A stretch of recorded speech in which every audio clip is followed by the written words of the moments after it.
Novembro de 2020.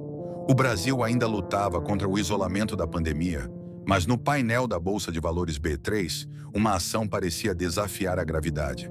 A MGLU3 atingiu seu pico histórico, avaliando a empresa em mais de 170 bilhões de reais. Era a coroação da Amazon brasileira, a queridinha absoluta dos investidores e a salvação de milhões de famílias trancadas em casa. Durante décadas, o Magazine Luiza construiu um império baseado nos famosos carnês de crediário e no calor humano de seus vendedores, evoluindo de forma brilhante para um ecossistema digital que engoliu gigantes como Netshoes, Época Cosméticos e Kabum. As pessoas das ruas às mesas de operação de Wall Street acreditavam que o Magalu era simplesmente invencível. Mas menos de 3 anos depois, o gráfico despencou em queda livre. Mais de 90% desse valor de mercado foi brutalmente pulverizado. Onde antes havia inaugurações festivas, centros de distribuição começaram a fechar as portas.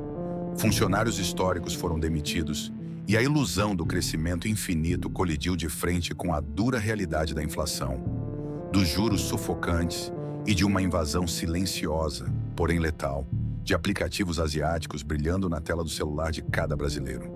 Como a empresa que protagonizou a transformação digital mais bem-sucedida da história do varejo nacional se viu, de repente, sangrando para garantir a própria sobrevivência? Esta não é apenas a história de um tombo na Bolsa de Valores. É a saga de uma pequena loja do interior de São Paulo que conquistou o país, ditou o futuro do consumo e agora enfrenta a batalha mais cruel de sua existência. Uma arena onde o calor humano tenta, desesperadamente, vencer o algoritmo. Franca, interior do estado de São Paulo, ano de 1957. Em uma época em que o Brasil respirava os ventos da industrialização e a promessa de 50 anos em 5 do governo Juscelino Kubitschek, o futuro do varejo nacional começava a ser desenhado não nos luxuosos escritórios de São Paulo ou do Rio de Janeiro, mas em uma modesta rua de paralelepípedos. Franca era uma cidade conhecida por suas fábricas de calçados, um lugar onde o trabalho duro e o suor ditavam o ritmo da vida. Foi nesse cenário que Pellegrino José Donato, um caixeiro viajante que conhecia as estradas poeirentas do interior, e Luiza Trajano Donato, uma balconista extremamente carismática e popular na cidade, decidiram unir suas vidas e suas economias. Recém-casados, eles tinham um sonho simples: ter o próprio negócio. Em 16 de novembro de 1957, o casal comprou uma pequena loja de presentes chamada A Cristaleira, localizada no centro de Franca. O espaço era modesto, com prateleiras de madeira e um balcão onde o atendimento era feito olho no olho.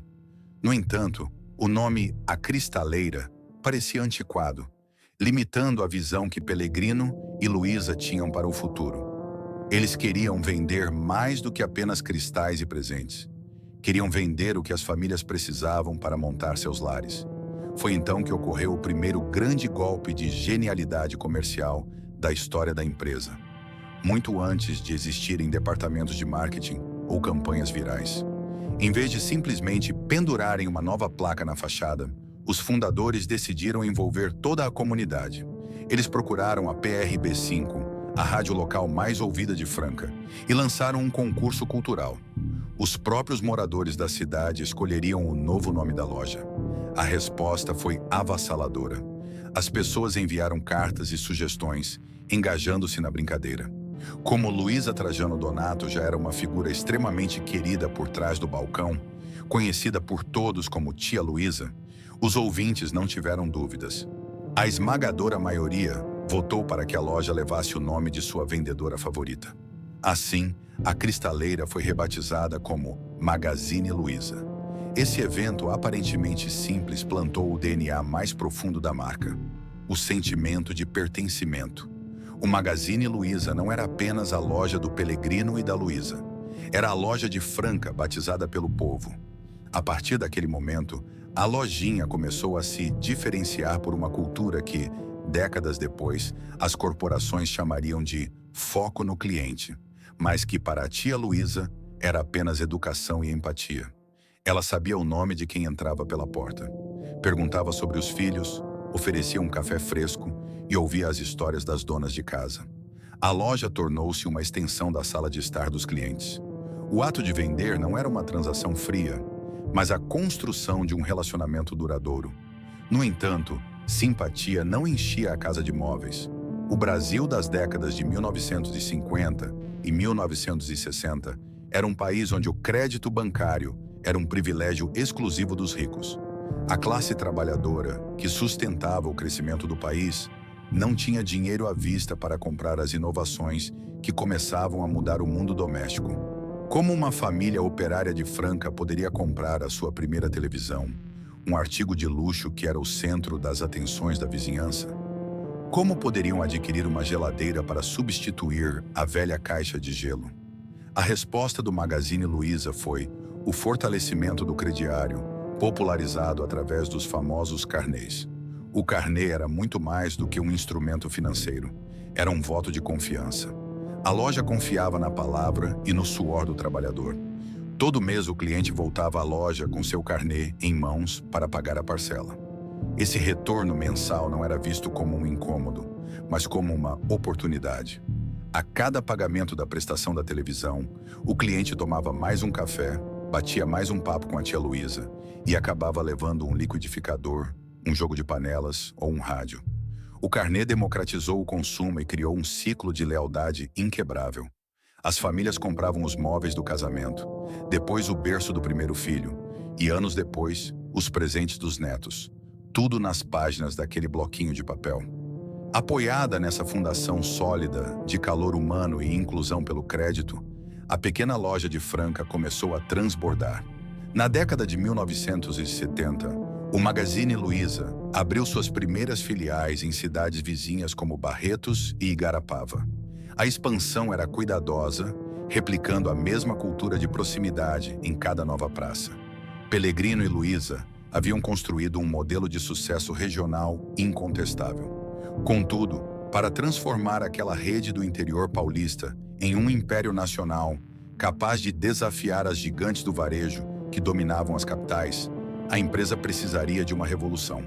Uma revolução que não seria liderada pelos fundadores, mas pela sobrinha que cresceu atrás daquele mesmo balcão de madeira, observando cada sorriso e cada aperto de mão da tia Luísa. O início da década de 1990 marcou uma virada de chave brutal para o Brasil e, consequentemente, para o varejo nacional. O país saía dos chamados anos perdidos, sufocado por uma hiperinflação que corroía o salário dos trabalhadores antes mesmo que eles pudessem chegar ao caixa do supermercado ou da loja de eletrodomésticos. Nesse cenário de incerteza crônica, expandir um negócio exigia mais do que capital. Exigia uma leitura quase premonitória do comportamento do consumidor. Pellegrino e Luiza Donato, os fundadores que transformaram a Cristaleira em uma rede regional respeitada, sabiam que a empresa precisava de um novo fôlego, de uma energia mais alinhada com as transformações que estavam por vir. A resposta não veio de um executivo de mercado contratado a peso de ouro, mas de dentro da própria família. Em 1991, o comando do Magazine Luiza foi passado para Luísa Helena Trajano, sobrinha dos fundadores. Luísa Helena não era uma herdeira distante que observava o negócio de uma sala com ar-condicionado. Ela havia começado a trabalhar na loja de Franca aos 12 anos de idade, durante as férias escolares, cobrindo o horário de almoço dos balconistas. Ela conhecia o cheiro dos móveis novos, o peso dos carnês de crediário e, principalmente, a linguagem dos clientes. Ao assumir a superintendência da rede, Luísa Helena implementou um choque de gestão que subverteu a lógica corporativa da época. Enquanto as grandes redes de varejo do país operavam com hierarquias rígidas e gerentes autoritários, ela decidiu descentralizar o poder. Acreditava profundamente que o vendedor da ponta, aquele que olhava nos olhos do cliente, era a peça mais importante da engrenagem. Ela abriu canais diretos de comunicação com os funcionários, criou bônus atrelados ao desempenho das equipes e instituiu uma cultura de valorização humana que tornaria o Magazine Luiza, anos mais tarde, uma figura constante nas listas de melhores empresas para se trabalhar no Brasil. Mas o grande teste de fogo de sua liderança e de sua criatividade mercadológica ocorreu em janeiro de 1993. Historicamente, janeiro era o mês morto do varejo. Após as festas de Natal, os consumidores estavam esgotados financeiramente e as lojas ficavam às moscas, com os estoques encalhados de produtos que não haviam sido vendidos em dezembro. A mercadoria parada representava dinheiro preso, um pecado mortal em tempos de instabilidade econômica. Luiza Helena e sua equipe tiveram então uma ideia audaciosa: fechar as lojas nos primeiros dias de janeiro para preparar os ambientes e, em seguida, reabrir as portas de uma só vez, oferecendo os produtos de mostruário e o estoque remanescente com descontos reais e agressivos, de até 70%. Não haveria entrega em casa. O cliente tinha que comprar e levar o produto na hora, no próprio carro, no ônibus ou até mesmo a pé. Nascia ali a liquidação fantástica. O resultado foi um fenômeno sociológico sem precedentes no varejo brasileiro. Na véspera da primeira edição em Franca, pessoas começaram a se aglomerar em frente à loja ainda de madrugada. Traziam cobertores, garrafas térmicas com café e cadeiras de praia, dormindo nas calçadas de paralelepípedos para garantir o primeiro lugar na fila. Quando as portas de aço finalmente foram erguidas às 5 da manhã, a multidão invadiu os corredores em uma corrida frenética. Televisores de tubo, máquinas de lavar, liquidificadores, colchões e panelas desapareciam das prateleiras em questão de minutos. A liquidação fantástica não era apenas uma queima de estoque, transformou-se em um evento cultural, um espetáculo de consumo aguardado o ano inteiro. A estratégia foi um sucesso tão estrondoso que esvaziou os estoques da empresa e injetou um volume de caixa colossal em um único dia. O formato seria, nas décadas seguintes, copiado exaustivamente por praticamente todos os grandes concorrentes do país. O timing dessa reinvenção não poderia ter sido mais perfeito. No ano seguinte, em 1994, o governo brasileiro lançou o Plano Real, estabilizando a moeda e domando o dragão da inflação. Pela primeira vez em décadas, a população de baixa renda passou a ter previsibilidade financeira. O poder de compra da chamada classe C explodiu. Famílias que antes não conseguiam planejar o mês seguinte, agora podiam assumir prestações a longo prazo. Surfando na onda do Plano Real e armada com a eficiência brutal da liquidação fantástica, o Magazine Luiza acelerou sua expansão. A rede cruzou as fronteiras do estado de São Paulo, fincando bandeiras em Minas Gerais e no Paraná. A lojinha de Franca havia se tornado um peso pesado regional e começava a incomodar seriamente os titãs absolutos do setor, como as Casas Bahia, liderada pelo império da família Klein, e o Ponto Frio. No entanto, o Brasil é um país de dimensões continentais. Expandir-se fisicamente, alugar grandes galpões, construir lojas luxuosas nas capitais, contratar centenas de funcionários para cada nova praça, exigia um investimento de capital intensivo que poderia endividar a empresa de forma perigosa. Luiza Helena sabia que, para se tornar uma potência verdadeiramente nacional e vencer as gigantes do mercado, o Magazine Luiza precisava chegar onde não havia asfalto, onde não havia prédios disponíveis e, paradoxalmente, onde não houvesse necessidade de manter um único produto físico no estoque. A resposta para esse enigma mudaria para sempre a trajetória da empresa e a história do varejo no Brasil. Estava na hora de olhar para as telas brilhantes dos computadores. O Brasil é um continente disfarçado de país. Para qualquer rede varejista que sonhe em dominar o território nacional, a geografia é o primeiro e mais cruel adversário. No início da década de 1990, a equação do crescimento no varejo de eletrodomésticos era brutalmente simples e assustadoramente cara. Para vender mais, era preciso alugar imóveis gigantescos nas principais ruas comerciais, encher esses galpões com um estoque pesado de geladeiras, fogões e televisores, contratar dezenas de funcionários e arcar com custos colossais de segurança e logística. Concorrentes como Arapuã, Mesbla e Mapim apostavam todas as suas fichas na opulência de suas vitrines e no tamanho de seus showrooms. O Magazine Luiza, recém-saído do interior paulista e com um caixa muito mais modesto que o dos gigantes de São Paulo e Rio de Janeiro, precisava encontrar uma falha nesse sistema.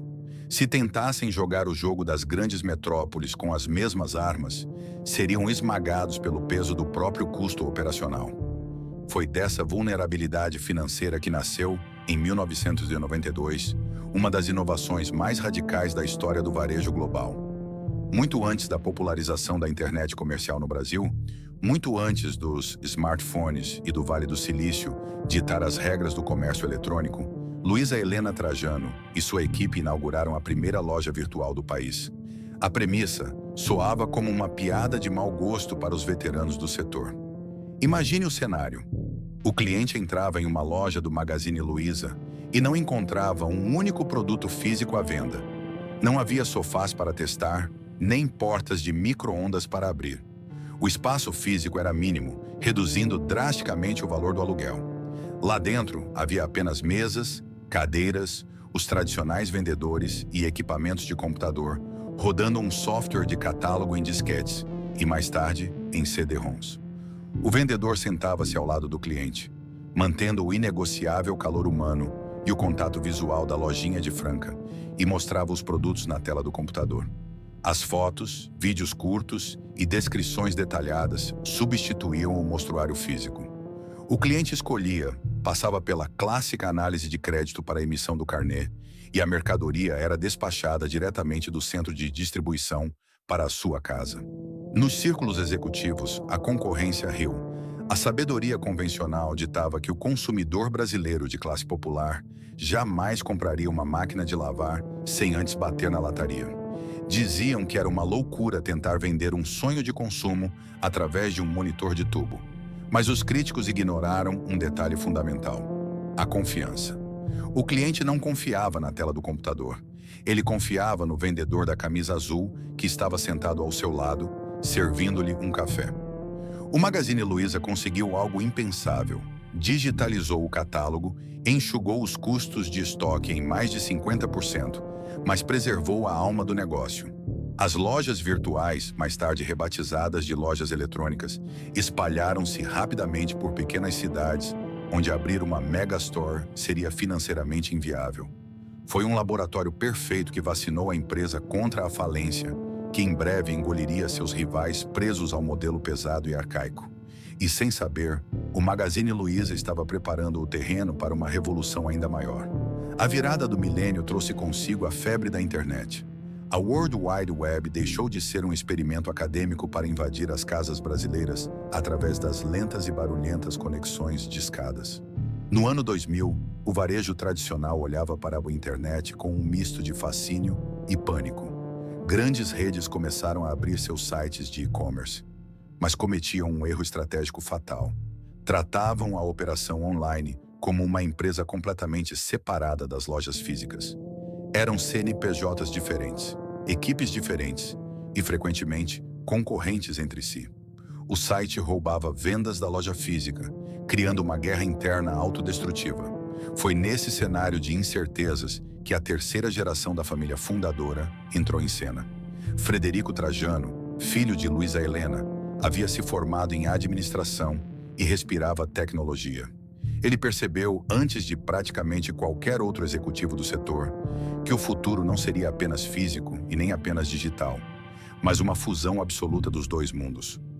Ao assumir o recém-criado Departamento de Comércio Eletrônico da empresa, Frederico estabeleceu uma regra de ouro que mudaria o destino da marca.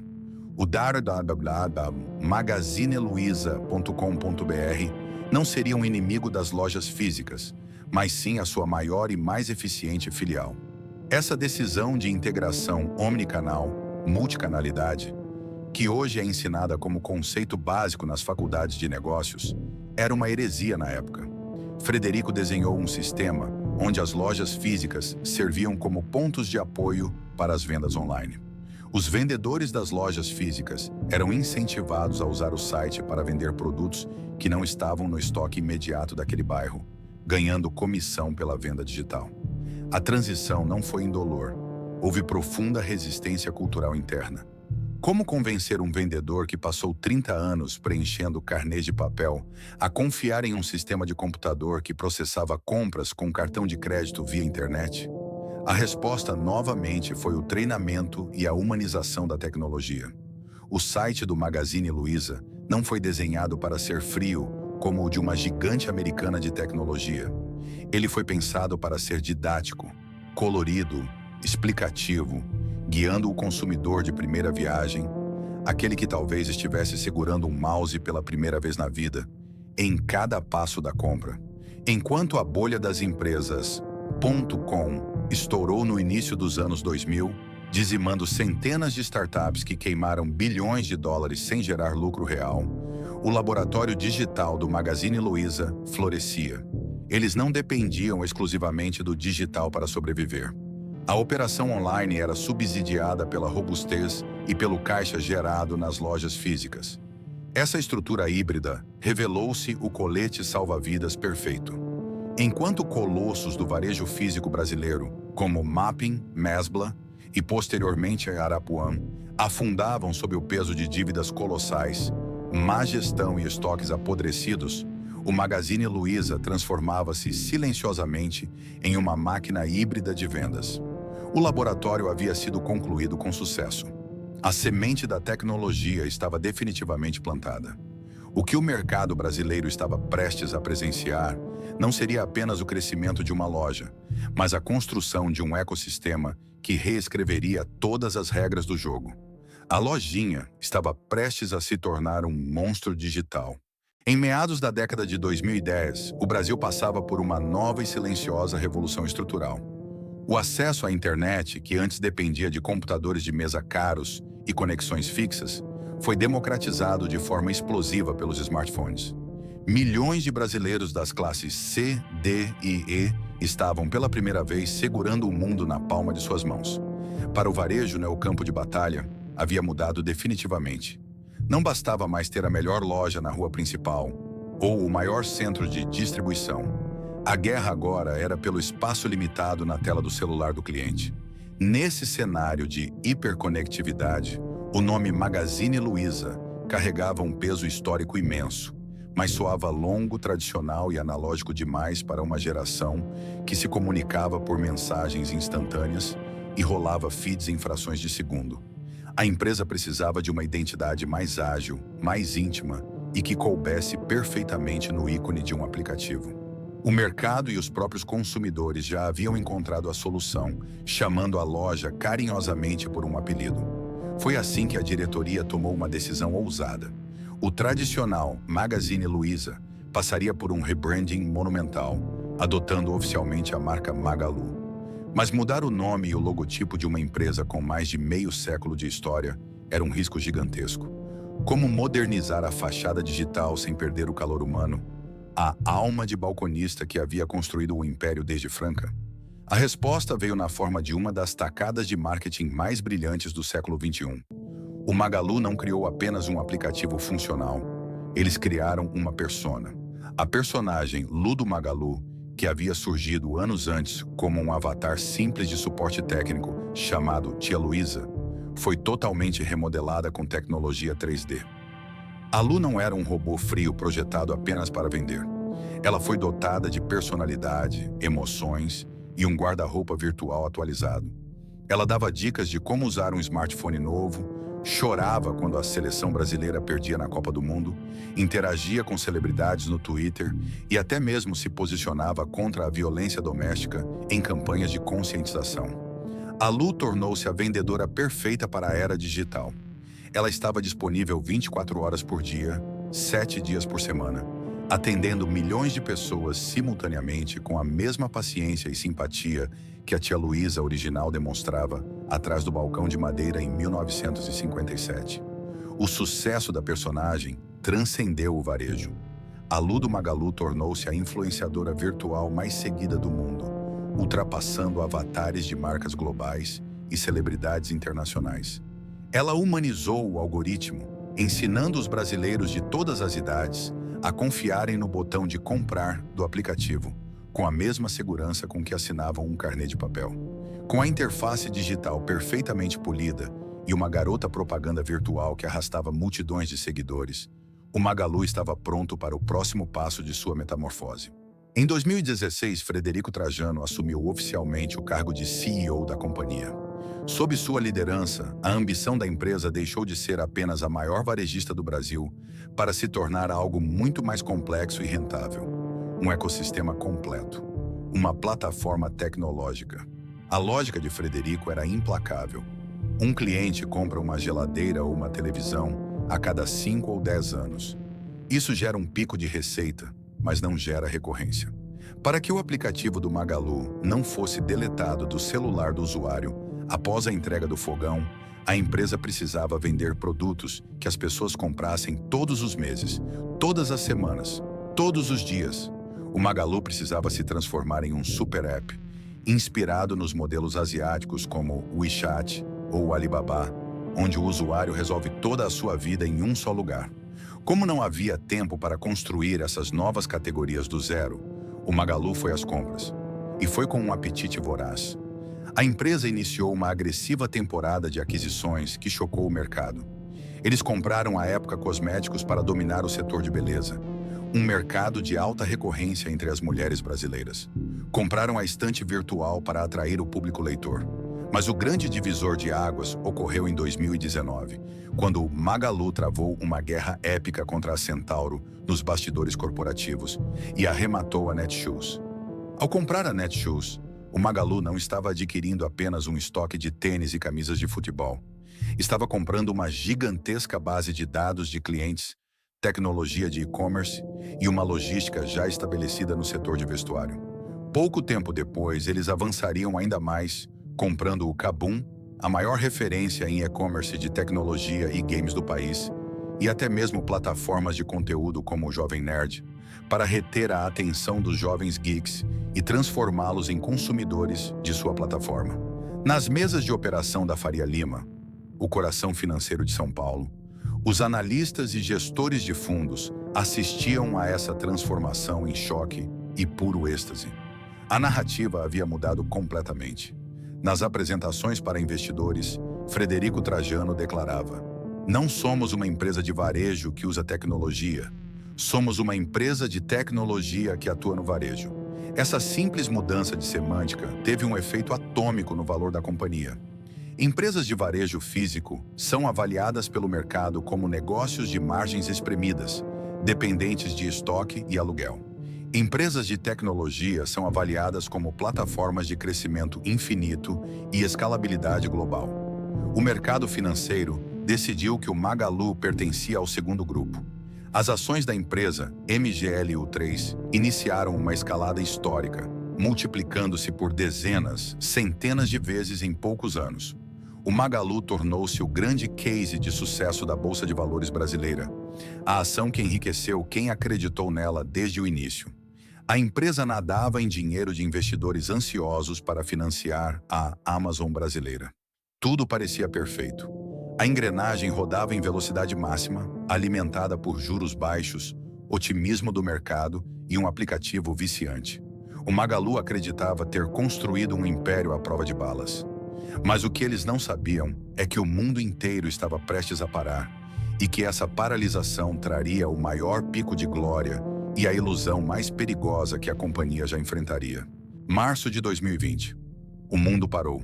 Quando a Organização Mundial da Saúde declarou a pandemia de Covid-19, prefeitos e governadores por todo o Brasil decretaram o fechamento imediato do comércio não essencial. Da noite para o dia, milhares de portas de aço foram baixadas. Shopping centers, as grandes catedrais do consumo moderno, mergulharam na escuridão e no silêncio.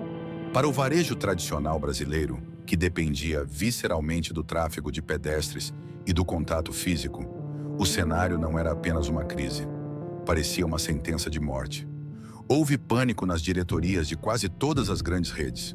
Concorrentes desesperados corriam para improvisar sites de e-commerce que travavam com o aumento dos acessos, ou tentavam vender geladeiras por mensagens de WhatsApp de forma caótica.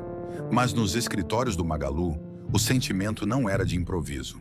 Era a hora de testar, sob a pressão mais extrema possível, A máquina digital que Frederico Trajano e sua equipe vinham construindo metodicamente nas 2 décadas anteriores. O que se seguiu foi o maior teste de estresse logístico e tecnológico da história do varejo nacional. E o Magalu não apenas sobreviveu, ele reinou absoluto. Com as famílias trancadas em casa, o comportamento de consumo sofreu uma mutação violenta. Subitamente, a mesa da sala precisava virar um escritório de home office. A cozinha virou padaria. O quarto virou sala de aula e cinema. A demanda por notebooks, cadeiras ergonômicas, ring lights, máquinas de fazer pão e smart TVs explodiu.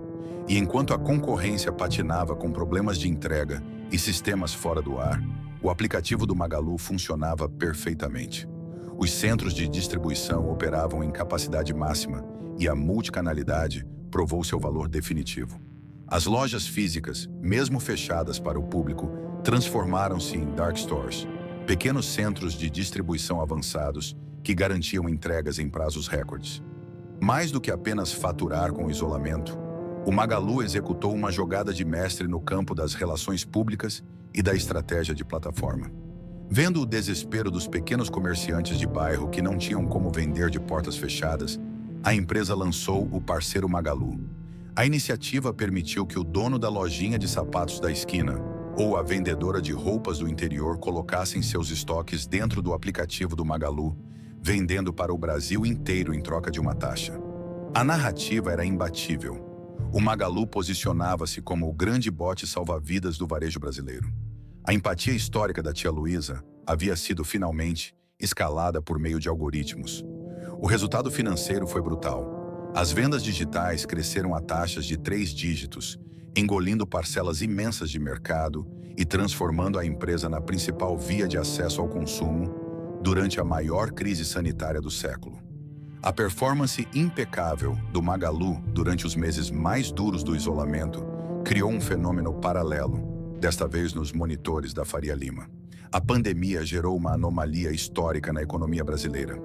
Na tentativa de estimular o país, o Banco Central cortou a taxa básica de juros, Selic, para inacreditáveis 2% ao ano. Ao mesmo tempo, o governo federal injetou bilhões na economia através do auxílio emergencial. Com dinheiro farto, juros no chão e os brasileiros de classe baixa, com dinheiro no bolso para gastar em bens de consumo, a Bolsa de Valores viveu uma euforia desmedida. Investidores, fugindo da renda fixa que não rendia quase nada, despejaram montanhas de dinheiro no mercado de ações. E o destino favorito desse capital tinha nome e ticker: MGLU3. O Magalu tornou-se a queridinha inquestionável do mercado financeiro. Entre o final de 2020 e o início de 2021, o valor de mercado da companhia atingiu a estratosférica marca de 170 bilhões de reais. Para colocar isso em perspectiva, a varejista que nasceu em uma pequena rua de Franca agora valia mais do que o Banco do Brasil, uma instituição financeira secular. Inundado por esse capital infinito e surfando na narrativa de que era uma Big Tech imune às leis da gravidade do varejo, o Magalu acelerou sua tese do Super App. A empresa foi às compras de maneira frenética.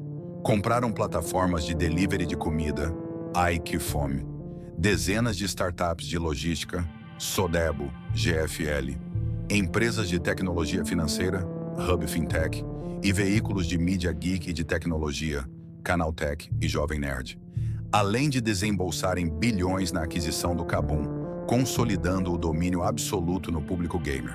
A estratégia era prender o consumidor dentro do ecossistema Magalu para que ele nunca mais precisasse sair. Eram dias de glória. Capas de revistas de negócios estampavam os rostos de Luísa Helena e Frederico Trajano como os grandes visionários do país. Em telejornais, o case de sucesso era repetido à exaustão. Parecia que nada poderia parar o Magalu. A empresa havia transcendido a categoria de loja para se tornar uma instituição onipresente na vida digital do Brasil. No entanto, essa euforia produziu um efeito colateral perigoso: a ilusão da invencibilidade. Fascinados pelo brilho dos múltiplos de tecnologia e pelo crescimento exponencial, muitos analistas e até mesmo a própria diretoria pareciam ignorar que o combustível daquele foguete era artificial. O faturamento recorde mascarava o fato de que a renda do brasileiro estava sendo artificialmente sustentada pelo dinheiro do governo. A avaliação trilionária mascarava o fato de que juros a 2% no Brasil eram uma anomalia frágil e insustentável. Enquanto o mercado aplaudia as compras bilionárias de startups, debaixo da superfície, o velho e cruel dragão da economia brasileira, a inflação, começava a despertar silenciosamente nas gôndolas dos supermercados e nas bombas de gasolina. A maré de dinheiro barato estava prestes a secar. O Magalu estava no topo do Everest, mas uma tempestade perfeita, fria e devastadora, já se formava no horizonte, pronta para castigar quem não tivesse os pés firmes no chão. O ano de 2022 não trouxe o esperado novo normal de prosperidade contínua, mas sim um doloroso e inescapável choque de realidade. A euforia do dinheiro barato, dos auxílios governamentais e dos juros a 2% começou a cobrar seu preço na economia real de forma implacável.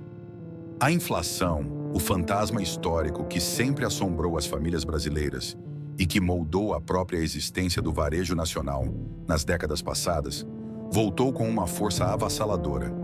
Não era uma inflação teórica, discutida apenas em cadernos de economia. Era o preço da carne, do arroz, do óleo de soja e do botijão de gás corroendo ferozmente o orçamento das classes C, D e E. Exatamente o coração e a alma da base de clientes que construiu e sustentou o império do Magalu ao longo de mais de 60 anos. Para conter essa espiral inflacionária letal, o Banco Central do Brasil não teve alternativa senão puxar bruscamente o freio de mão da economia. A taxa Selic, que havia atingido seu piso histórico, iniciou uma escalada violenta, subindo a degraus largos até ultrapassar a sufocante barreira dos 13% ao ano. Para o varejo de bens duráveis, essa combinação de inflação alta corroendo a renda e juros estratosféricos encarecendo o crédito é o equivalente a um veneno de ação rápida. O modelo de negócios histórico do Magazine Luiza sempre dependeu visceralmente do crédito. O famoso carnê, a venda parcelada em 12 ou 24 vezes, a antecipação de recebíveis no cartão de crédito. Quando a taxa de juros dispara, o custo para financiar a compra de uma geladeira, uma máquina de lavar ou um smartphone torna-se repentinamente proibitivo para o trabalhador comum. O cliente entrava na loja física, agora reaberta após a pandemia, ou abria o aplicativo, olhava o valor final da parcela com os juros embutidos e percebia com amargura que a conta simplesmente não fechava mais no fim do mês. A conversão de vendas despencou silenciosamente. O motor fundamental do consumo popular brasileiro havia engasgado de forma severa. E o estrago não afetava apenas a ponta final do consumidor. O próprio Magalu, que operava um ecossistema logístico e tecnológico gigantesco, precisava de montanhas de capital de giro para financiar suas operações diárias, estocar produtos nos galpões e manter a máquina do e-commerce girando em alta velocidade. Com o crédito bancário subitamente mais caro, a despesa financeira da própria companhia explodiu em seus balanços. O lucro líquido, que antes impressionava os analistas e sustentava a tese de crescimento infinito, começou a ser violentamente engolido pelo pagamento de juros das próprias dívidas da empresa. A tempestade perfeita estava completamente armada. Os clientes não tinham mais margem de manobra para comprar, e a empresa pagava um preço cada vez mais alto apenas para manter suas portas abertas e seus servidores funcionando. Chapter 6. A Tempestade Perfeita, Parte 2. No painel eletrônico da Bolsa de Valores B3, a reação à deterioração do cenário macroeconômico foi impiedosa, irracional em sua velocidade e brutal. O mercado financeiro, que meses antes tratava o Magalu como uma empresa de tecnologia pura e invencível, capaz de crescer independentemente da gravidade, mudou sua narrativa em questão de semanas. Quando os resultados trimestrais começaram a refletir a desaceleração das vendas e a forte compressão das margens operacionais, os gestores de fundos de investimento institucionais apertaram o botão de pânico coletivo. A percepção do mercado mudou da noite para o dia com uma frieza assustadora. O Magalu não era a Amazon brasileira imune às leis da física econômica. Era, no fim das contas, uma gigantesca rede varejista brasileira, exposta às mesmíssimas mazelas, ciclos e vulnerabilidades que haviam derrubado tantas outras bandeiras históricas antes dela. O rótulo de empresa de tecnologia evaporou e a companhia voltou a ser precificada como uma vendedora de geladeiras endividada. As ações da companhia MGLU3, que haviam chegado a ser negociadas a múltiplos estratosféricos durante o pico de 2020, entraram em uma espiral de queda livre que chocou até os analistas mais pessimistas.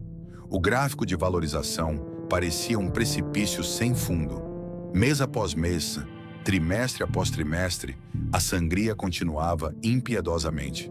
A cotação caiu de forma dramática, rompendo suportes históricos até chegar à humilhante barreira de valores abaixo de R$ 2. Em um curto e traumático espaço de tempo, dezenas de bilhões de reais em valor de mercado foram literalmente vaporizados. Investidores, pessoas físicas, que haviam colocado suas economias de vida nas ações da empresa, acreditando na narrativa de crescimento contínuo, propagada por influenciadores financeiros durante a pandemia, viram seu patrimônio derreter e se transformar em pó. O choque foi profundo não apenas nos corredores financeiros da Faria Lima, mas na própria moral e estrutura da empresa, em Franca e São Paulo. A magia do crescimento infinito parecia ter se quebrado de forma irreparável. A diretoria do Magalu se viu forçada a mudar radicalmente de postura e filosofia. A era de comprar startups agressivamente, expandir categorias a todo custo e queimar caixa para ganhar market share, participação de mercado, havia acabado de forma abrupta. Agora, a única ordem dentro dos escritórios executivos era sobreviver.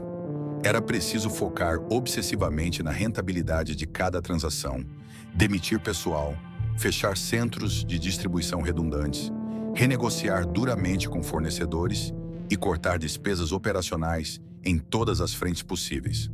A empresa que havia dominado os céus do varejo precisava, com urgência, aprender a respirar debaixo d'água. No entanto, o maior pesadelo do Magalu ainda não era apenas a macroeconomia brasileira ou a fuga de capitais. Enquanto a empresa lutava internamente para estancar o sangramento, reestruturar suas contas e recuperar a confiança perdida do mercado, seus radares captaram um movimento hostil massivo no horizonte digital. O mercado de comércio eletrônico brasileiro, que eles acreditavam ter dominado com o Super App, estava prestes a sofrer uma invasão silenciosa, extremamente bem financiada e letal, impulsionada por algoritmos asiáticos e preços tão baixos que desafiavam qualquer lógica comercial ocidental. A verdadeira e mais sangrenta guerra pela sobrevivência ainda estava por vir. Como se a disparada brutal da taxa de juros e o sufocamento da renda do consumidor brasileiro não fossem obstáculos suficientes, os corredores executivos do Magazine Luiza foram forçados a encarar um novo e aterrorizante fronte de batalha. Enquanto a companhia queimava energia tentando reestruturar suas contas e justificar seu valor de mercado na Faria Lima, o celular do consumidor comum, o mesmo aparelho que o Magalu lutou tanto para dominar com seu Super App, tornava-se o palco de uma invasão silenciosa, altamente viciante e financeiramente predatória. A ameaça não vinha de velhos rivais físicos como Casas Bahia ou Ponto Frio, mas de algoritmos matematicamente impiedosos desenvolvidos do outro lado do mundo. O primeiro grande golpe veio com a popularização explosiva da Shopee. A plataforma de Singapura desembarcou no Brasil com uma estratégia de guerrilha digital que ignorava completamente as regras tradicionais de rentabilidade de curto prazo. A Shopee não queria dar lucro imediato, ela queria comprar o mercado brasileiro. Para isso, inundou as redes sociais, os intervalos comerciais e as telas dos smartphones com cupons de descontos agressivos, roletas de prêmios diários e sua arma de destruição em massa, o frete grátis. Em um país de dimensões continentais e logística caríssima como o Brasil, oferecer entrega gratuita para um produto de R$ 20 era uma anomalia econômica que destruía a competitividade de qualquer varejista local. Simultaneamente, a Shein reescreveu as regras do setor de vestuário, entregando fast fashion a preços tão esmagados que faziam as coleções das varejistas brasileiras parecerem artigos de luxo. A promessa era implacável. Milhares de novos produtos lançados diariamente, impulsionados por influenciadores no TikTok e enviados diretamente das fábricas na China para os lares brasileiros. Muitas vezes driblando pesadas cargas tributárias através de brechas de importação de baixo valor. O impacto no comportamento do consumidor, que já estava com os bolsos esvaziados pela inflação nacional, foi imediato e transformador. Se antes o brasileiro das classes populares ia ao Magalu para comprar em suaves prestações no carnê, agora ele usava seu orçamento apertado para fazer pequenas compras semanais na Shopee ou na Shein. A fidelidade do consumidor, que o Magazine Luiza havia cultivado ao longo de décadas através do carisma da tia Luiza e do calor humano de seus vendedores, estava sendo friamente substituída pela lealdade ao preço mais baixo na tela do celular. A emoção perdeu a guerra para a matemática. E como se o bombardeio asiático não bastasse, o Magalu precisava lidar com o gigante amarelo que operava de forma impecável em seu próprio quintal. O Mercado Livre, que já era o líder histórico do e-commerce na América Latina, aproveitou a pandemia não apenas para crescer, mas para blindar sua operação logística. Comandando uma frota própria de aviões, o Animalia Air, e milhares de vans amarelas cruzando o país, o Mercado Livre estabeleceu um padrão de entrega no dia seguinte, que forçou todo o ecossistema brasileiro a elevar seus custos logísticos a patamares estratosféricos para não ficar para trás. O Magalu encontrou-se espremido em um fogo cruzado mortal. De um lado, as plataformas asiáticas drenando o dinheiro miúdo do consumidor através de preços impossíveis de serem batidos e gamificação viciante. Do outro, a máquina logística formidável e consolidada do Mercado Livre. O modelo de negócios da companhia brasileira foi posto à prova máxima. Eles haviam se posicionado como o refúgio seguro dos vendedores brasileiros. Mas na arena brutal do marketplace, o carinho e a história contam muito pouco diante das taxas de comissão e do custo de frete. Para manter a relevância de seu super app e impedir que seus clientes migrassem definitivamente para os ícones laranjas e amarelos em seus smartphones, o Magazine Luiza foi forçado a entrar no jogo sangrento da queima de caixa. Eles precisavam investir fortunas em marketing de performance e subsidiar agressivamente o frete para seus vendedores parceiros, os sellers, aceitando margens de lucro negativas em milhares de transações, apenas para não perder a transação para a concorrência. Era uma corrida armamentista, onde o prêmio era o market share, mas a munição, o dinheiro em caixa, tornava-se cada vez mais escassa devido à taxa Selic nas alturas. A empresa tentou reagir usando seu arsenal diversificado. Apostaram alto na venda de categorias de nicho, como livros, cosméticos e itens de supermercado, buscando a sonhada recorrência de compras. Eles usaram a popularidade massiva de sua influenciadora virtual, a Lu, para gerar engajamento mais barato e tentar reduzir os custos absurdos de aquisição de clientes, CAC, cobrados por Google e Meta. O Magalu operava suas lojas físicas integradas, permitindo que o cliente comprasse online e retirasse na loja em poucas horas, fugindo do custo do frete e do tempo de espera das encomendas vindas da Ásia. No entanto, o peso do legado físico começou a cobrar sua conta de maneira desproporcional. Enquanto Shopee, Shein e AliExpress não possuíam o custo de manter milhares de lojas de tijolo e argamassa, pagar contas de luz industriais, aluguéis de ponta e uma folha de pagamento de dezenas de milhares de vendedores com carteira assinada, o Magazine Luiza carregava a pesada mochila de um império do mundo real. Aquilo que por 60 anos foi a maior força e a própria identidade da marca, a loja de rua, a vitrine, o atendimento olho no olho, subitamente comportava-se como uma âncora financeira em um oceano onde os concorrentes eram puramente digitais e muito mais leves. O mercado financeiro observava a sangria com pessimismo. Os investidores questionavam se uma empresa de DNA, essencialmente varejista, enraizada na cultura física do Brasil profundo, conseguiria realmente derrotar as gigantes tecnológicas estrangeiras em seu próprio jogo de algoritmos. O sonho do crescimento infinito havia se transformado em uma dura e angustiante guerra de trincheiras. O Magalu não lutava mais pela coroa de Amazon brasileira, e muito menos pela glória na Bolsa de Valores. Cada dia era uma batalha de sobrevivência para proteger seu fluxo de caixa, honrar seus credores e provar que o modelo omnicanal brasileiro não estava destinado a ser engolido e esquecido pelo capital estrangeiro. O fim da ilusão trouxe consigo uma ressaca corporativa severa.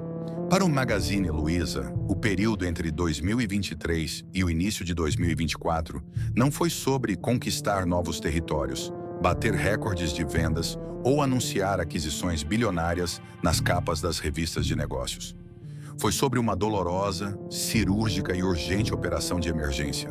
A gravidade, aquela força invisível que a Faria Lima acreditava que o Super App havia desafiado permanentemente, puxou a empresa de volta para o chão árido e implacável do varejo brasileiro. A ordem nos escritórios mudou drasticamente. O mantra do crescimento a qualquer custo foi sumariamente substituído pela busca implacável por rentabilidade. Na prática, isso significou tomar decisões amargas que iam contra toda a narrativa de expansão contínua da última década. Centros de distribuição que haviam sido inaugurados com grande pompa durante a pandemia, projetados para um volume de vendas online que não se sustentou no pós-crise, começaram a ter suas operações encerradas ou drasticamente reduzidas. A malha logística precisou ser enxugada para estancar a hemorragia de caixa. O impacto mais profundo, no entanto, foi o humano. A empresa, historicamente reconhecida por seu ambiente acolhedor, pelo trato quase familiar de Luiza Helena Trajano e por figurar constantemente no topo dos rankings de melhores lugares para se trabalhar no Brasil, viu-se obrigada a realizar cortes profundos em seu quadro de funcionários. Departamentos inteiros focados em inovações de longo prazo, experimentações digitais e expansões de categorias secundárias foram descontinuados. A velha máxima do varejo de sobrevivência voltou a imperar de forma fria e calculista. Cada centavo precisava ser justificado e cada operação precisava gerar lucro no curto prazo para pagar a pesada conta dos juros. A situação chegou a um ponto de tensão tão aguda que exigiu um movimento dramático dos próprios fundadores. Para garantir que a empresa tivesse fôlego financeiro para atravessar o deserto dos juros altos e da concorrência brutal asiática, sem sufocar sob o peso de suas próprias dívidas operacionais, a família Trajano precisou colocar a mão no próprio bolso. Em um claro sinal para o mercado de que acreditavam na sobrevivência de seu legado, os controladores injetaram mais de R$ 1 bilhão do próprio patrimônio na companhia por meio de um aumento de capital privado. Foi uma demonstração de força e comprometimento, sim, mas também um lembrete humilde e duro de que, no moedor de carne do varejo brasileiro, o passado glorioso e o carisma não pagam os boletos do presente. Enquanto a casa era arrumada internamente com cortes de gastos e injeções de capital familiar, o Magalu precisou engolir o orgulho corporativo e tomar uma decisão estratégica que seria considerada impensável poucos anos antes. A regra básica da guerra de trincheiras ensina que, se você não pode vencer o inimigo que o bombardeia com preços baixos e uma cadeia de suprimentos global infinita, você se alia a ele.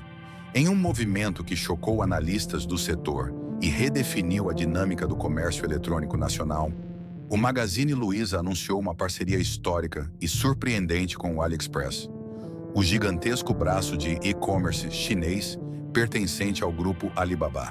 A aliança era um reconhecimento pragmático e doloroso da nova ordem mundial do varejo. O acordo permitia que os produtos internacionais de baixo custo do AliExpress fossem vendidos diretamente dentro do aplicativo do Magalu, e os produtos do Magalu, especialmente bens duráveis, pesados, que os asiáticos têm dificuldade em transportar, como geladeiras, fogões e grandes móveis, fossem ofertados na plataforma do AliExpress no Brasil. Era uma simbiose nascida da necessidade absoluta de sobrevivência mútua diante do avanço desenfreado da Shopee e do Mercado Livre.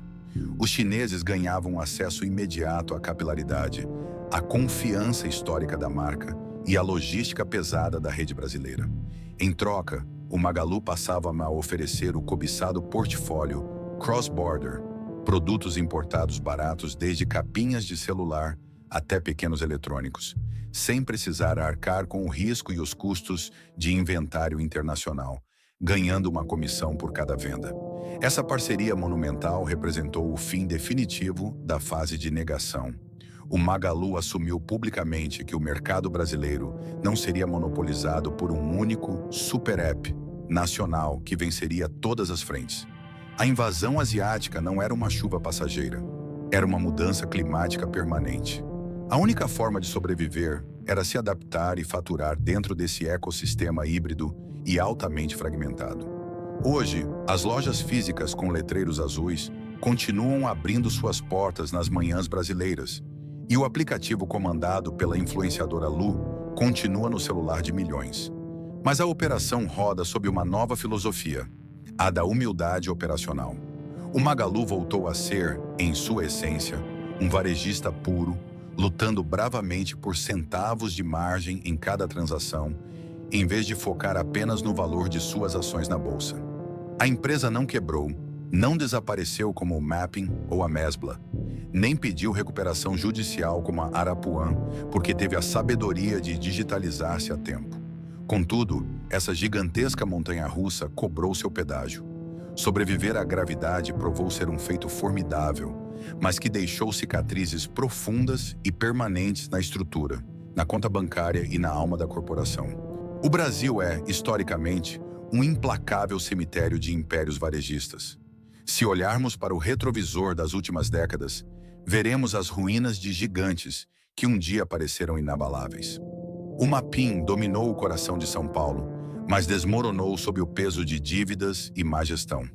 A Mesbla foi o grande templo do consumo da classe média carioca, mas não sobreviveu à abertura econômica e à hiperinflação. A Arapuã vendeu o sonho da primeira televisão para milhões de brasileiros, mas afundou abraçada a um oceano de carnês inadimplentes. Diante desse histórico sombrio, a trajetória do Magazine Luiza assume uma proporção épica.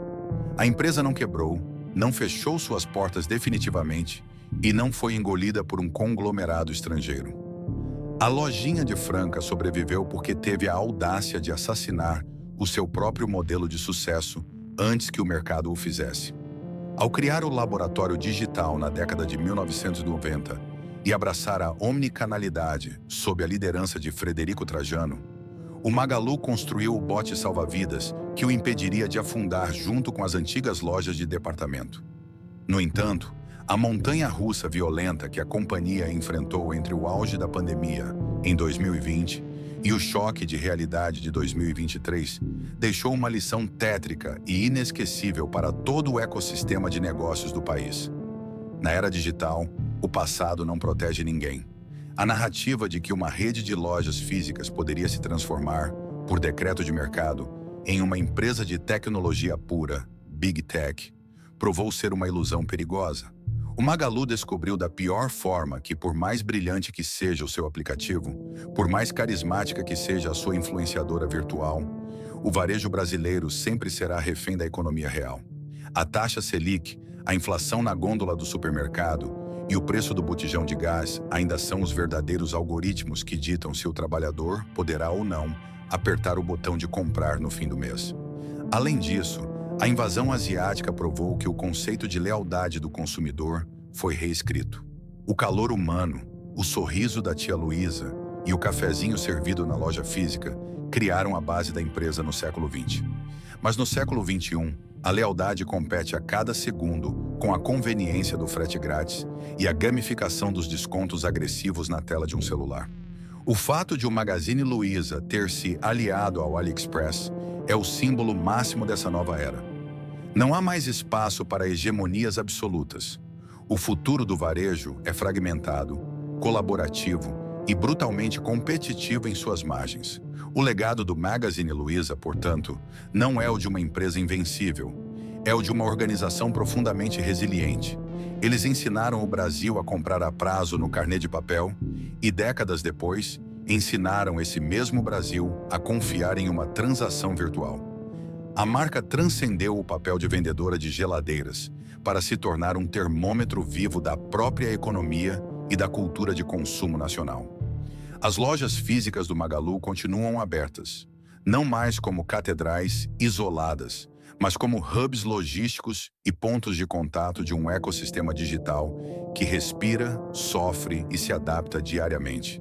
A magia da Amazon brasileira pode ter evaporado nas telas impiedosas da Bolsa de Valores, mas a alma da vendedora de Franca continua lá, lutando diariamente em uma arena onde o algoritmo tenta prever o desejo, mas é o pulso da economia brasileira que dá a palavra final. A história do Magazine Luiza transcende o sobe e desce das ações na Bolsa de Valores e a euforia fria da Faria Lima. É, no fundo, um espelho fiel da própria trajetória econômica e social do Brasil moderno. Quando a tia Luiza anotava o nome de um cliente em um carnê de papel na década de 1950, ela não estava apenas vendendo uma televisão ou uma geladeira. Ela estava entregando um voto de confiança a famílias trabalhadoras que, até então, nunca haviam tido acesso a crédito. O varejo, em sua forma mais pura e nostálgica, nunca foi apenas sobre transações financeiras e balanços trimestrais. É sobre a construção de memórias, sobre a conquista do primeiro eletrodoméstico que transformou a rotina de uma casa, sobre as madrugadas insones nas calçadas de paralelepípedos, esperando pelas portas se abrirem na liquidação fantástica. Hoje, quando olhamos para a tela iluminada de um smartphone e assistimos à guerra impiedosa de algoritmos, roletas de cupons e fretes grátis vindos do outro lado do mundo, é fácil esquecer que, por trás de cada botão de comprar, existe um comportamento humano que foi moldado por décadas de lutas financeiras. O Magalu sobreviveu ao implacável cemitério do varejo brasileiro, onde repousam gigantes como Mapim, Mesbla e Arapuã, porque teve a coragem de digitalizar o seu balcão antes que o futuro cobrasse a conta.